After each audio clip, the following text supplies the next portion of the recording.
and its effect on government propaganda strategies, as well as the characteristics of the labor hero and its importance on the socialist realism movement.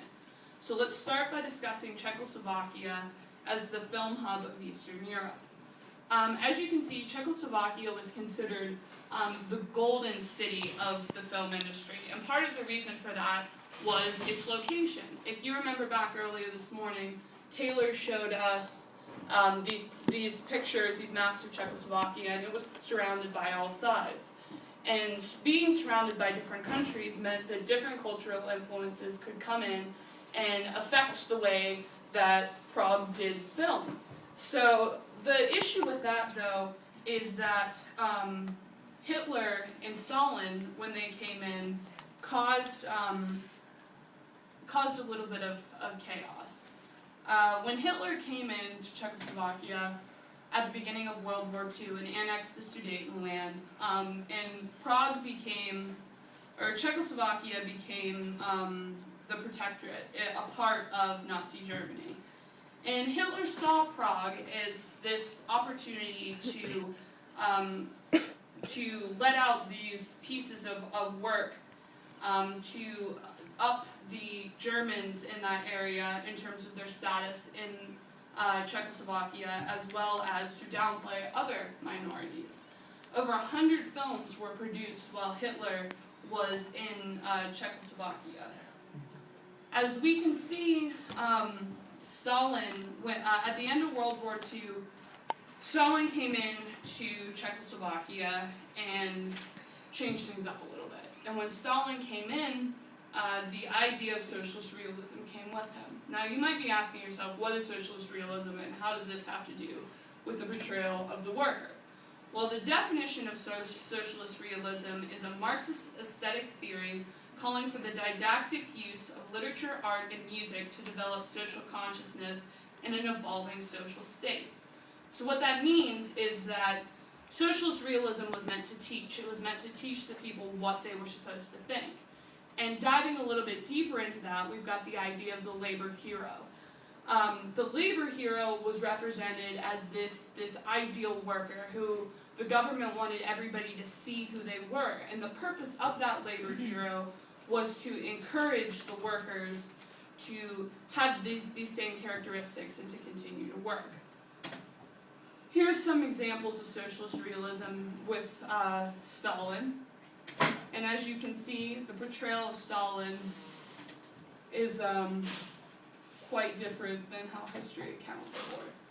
So now I want to go over some characteristics of the labor hero that I found very interesting. 5 characteristics of the labor hero are empty, larger than life, knowledgeable about socialism and the agenda of the party, a representation of the average man, and an overcome the odds philosophy. And going into this larger than life characteristic, I was trying to think about it and I was trying to come up with an analogy that would make sense for you guys. And it's just kind of how they played up the importance of the worker in society. For instance, we hear a lot about the importance of going to college in the media. When you guys hear about college not being an effective use of your time, a waste of money, does that really make you want to be here? No.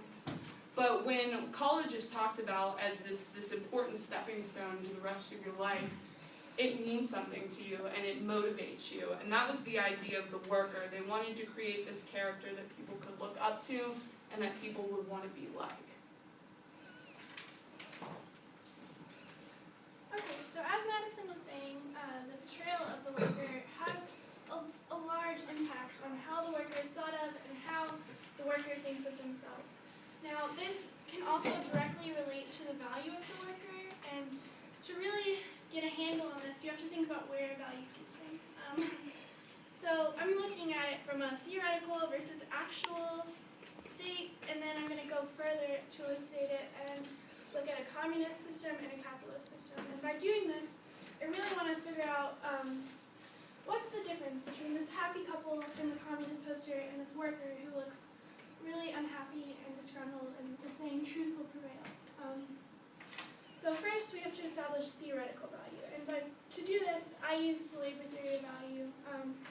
really, the labor theory of value has been passed down through many philosophers and theorists, but I'm going to use the definition that was used by Karl Marx. And basically, the labor theory of value is stating that the amount of labor that goes into creating a product establishes its value. So take this table is going to have less value than this building because it took less time and less material and less manpower to create. This can also be applied to human beings as a worker. If you think about how long it takes to create a worker, they have to be conceived, they have to be carried for 9 months, and then they have to be raised until they're old enough to be a viable worker. So theoretically, in this sense, workers should all have the same value because they're created in the same way, and they should be of very high value because it takes a lot of work to make them. But actual value isn't actually determined like this. When you think about value, you don't think about, oh, you were in your mom's womb for 9 months. You're actually thinking you were in school for 7 years, and you've been working at this company for 10 years. That's how actual value is established. So in reality, when we look at a communist system versus a capitalist system, the actual value isn't that different. And this can be seen in the portrayals of the worker. So here, I'm not saying that Obama is communist, I'm just using these to compare. They both have very patriotic colors.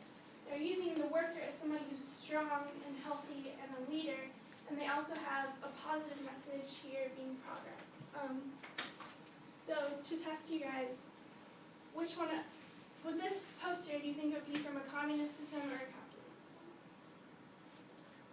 Anybody? You would assume capitalist. Okay, this is actually from a communist system. It's from the United States. So that's just a demonstration of how similar they can actually be.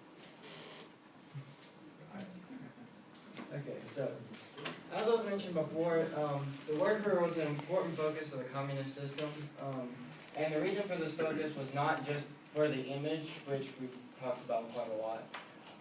The other reason was because in a communist system, a worker directly affects the level of production in a society, and with the level of production is important because it determines the success of a society. Without production, you can't have goods, you can't eat, you can't have anything that's material, and with society, you kind of have to.